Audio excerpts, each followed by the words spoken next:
you from my heart.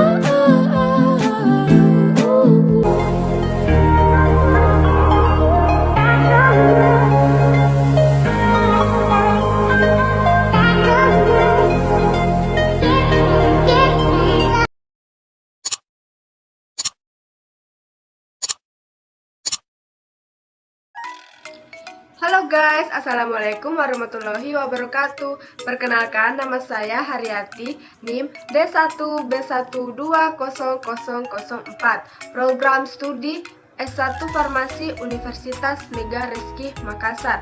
Video ini merupakan tugas akhir dari mata kuliah saya, yaitu Wawasan Ilmu Farmasi. Tugas farmasi berkaitan dengan kesehatan, dengan ilmu pengetahuan kesehatan dan juga ilmu kimia. Farmasi suatu profesi di bidang kesehatan yang berbagai kegiatan di bidang penemuan, pengembangan, produksi, pengolahan, peracikan, dan distribusi obat.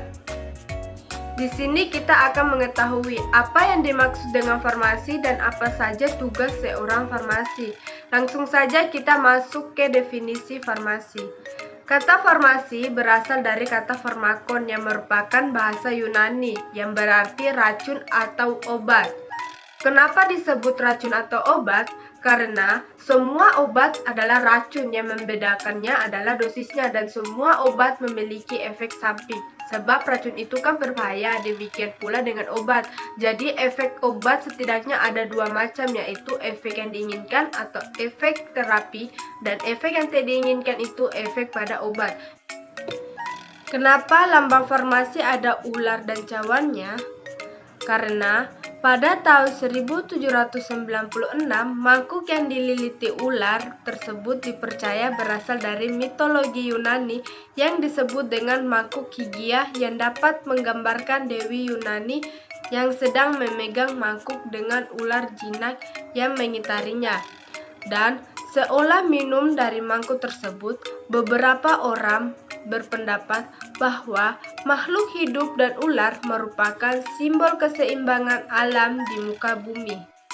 Gelas atau mangkuk milik Higia, yakni salah satu anak perempuan dari Asklepios atau dewa pengobatan dan penyembuhan dalam mitologi Yunani, dan Higia adalah dewi kesehatan, kebersihan, dan sanitasi. Sedangkan ular dari Epidaurus atau nama kota itu merupakan staf dari Asklepios yang sering dilambangkan dengan minum dari mangkuk atau gelas sebagai simbol penyembuhan. Sejarah kefarmasian. Tokoh ilmu-ilmuwan yang berjasa dalam perkembangan farmasi dan kedokteran antaranya yaitu Hippocrates 460–370 sebelum Masehi. Hippocrates adalah seorang dokter Yunani yang memperkenalkan farmasi dan kedokteran secara ilmiah. Hasil uraiannya dari beratus-ratus obat-obatan pada masa itu yang menimbulkan suatu istilah farmakon yang diartikan sebagai obat yang dimurnikan hanya untuk bertujuan kebaikan.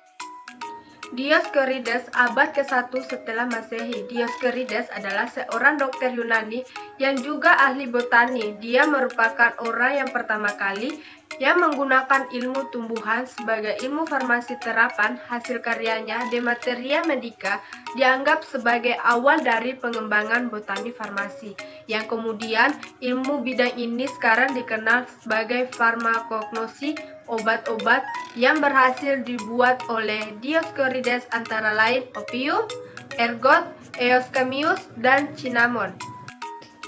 Galen 130–200 setelah Masehi. Galen adalah seorang dokter dan ahli farmasi bangsa Yunani.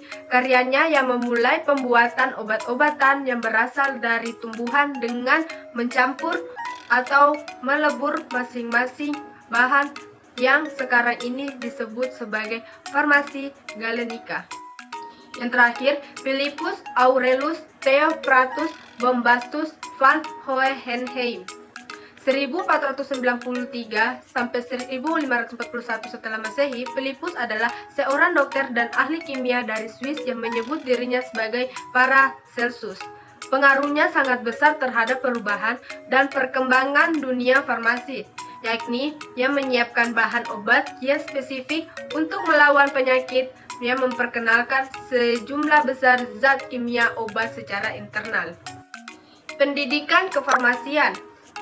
Yang pertama, SMK Farmasi sekolah ini ditempuh waktu 3 tahun. Setelah itu kita bisa lanjut ke D3, D4, bahkan kita bisa lanjut ke S1. Setelah lulus kita akan diberi dengan gelar AMD Pram. Yang kedua, sarjana atau strata 1 atau S1 yang dirancang selesai dalam 4 tahun dengan gelar sarjana sains atau SSI, yaitu Prodi Sains dan Teknologi Farmasi. Itu kalau mengambil teknologi farmasi. Jika mengambil klinik dan komunitas, yaitu sarjana farmasi atau S.Pram. Yang ketiga, profesi apoteker yang dirancang selesai dalam 1 tahun dengan gelar APT atau apoteker. Yang keempat, magister atau strata 2 atau S2 yang dirancang selesai dalam 2 tahun dengan gelar magister sains atau S2. Yang kelima, program doktoral yang dirancang selesai dalam 3 tahun dengan gelar doktor. Obat adalah suatu bahan atau campuran bahan yang dimaksudkan untuk digunakan dalam menentukan diagnosis, mencegah, mengurangi, menghilangkan, menyembuhkan penyakit atau gejala penyakit. Meskipun obat dapat menyembuhkan penyakit, tetapi masih banyak juga orang yang menderita akibat keracunan obat. Obat akan bersifat apabila tepat digunakan dalam pengobatan suatu penyakit dengan dosis dan waktu yang tepat.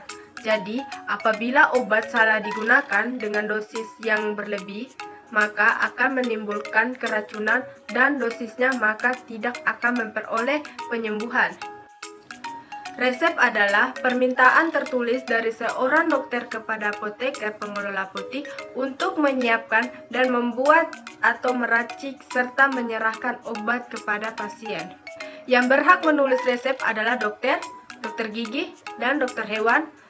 Resep tersebut diterima oleh apoteker pengelola apotik yang apabila berhalangan tugasnya dapat digantikan oleh apoteker pendamping atau apoteker pengganti atau asisten apoteker kepala di bawah pengawasan dan tanggung jawab apoteker pengelola apotik.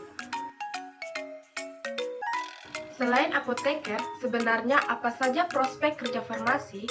Untuk menjawab pertanyaan tersebut, berikut ini saya akan bahas peluang atau prospek kerja farmasi. Farmasi industri. Yang pertama, kamu bisa bekerja di bidang farmasi industri. Pekerjaan yang sangat didambakan banyak orang untuk bisa bekerja di bidang farmasi industri. Di bidang industri, seperti halnya dalam bidang obat, makanan, minuman, dan kosmetik. Tugasnya adalah menentukan formula teknik pembuatan dan menentukan spesifikasi bahan obat baku yang akan digunakan dalam membuat obat. Farmasi manajemen. Yang kedua, kamu bisa bekerja di bidang manajemen farmasi. Bidang manajemen juga merupakan prospek kerja jurusan farmasi manajemen. Yang dimaksud di sini adalah pimpinan yang memiliki tanggung jawab atas perjalanannya perusahaan. Peneliti farmasi. Yang ketiga, kamu bisa berkarir sebagai peneliti di bidang farmasi. Lulusan farmasi juga bisa menjadi peneliti farmasi, yang tidak hanya dalam dunia pendidikan saja. Penelitian yang bisa dilakukan misalnya penelitian terhadap potensi tanaman obat yang di saat ini masih melimpah di Indonesia. Peluang atau prospek kerja farmasi berikutnya adalah bekerja di fasilitas kesehatan, bidang utama yang memberikan kesempatan besar bagi lulusan farmasi. Ada pada bidang layanan kesehatan, misalnya rumah sakit, apotik, dan juga laboratorium klinik. Untuk menjadi seorang apoteker profesional, jurusan farmasi wajib mengambil pendidikan profesi apoteker selama 2 semester dengan jangka waktu 1 tahun. Farmasi komunitas. Prospek kerja berikutnya adalah sebagai farmasi komunitas. Yang dimaksud dengan farmasi komunitas yaitu farmasi memberikan pelayanan di sarana kesehatan terdekat dengan komunitas masyarakat seperti apotek, klinik, dan puskesmas. Terima kasih telah menonton video saya.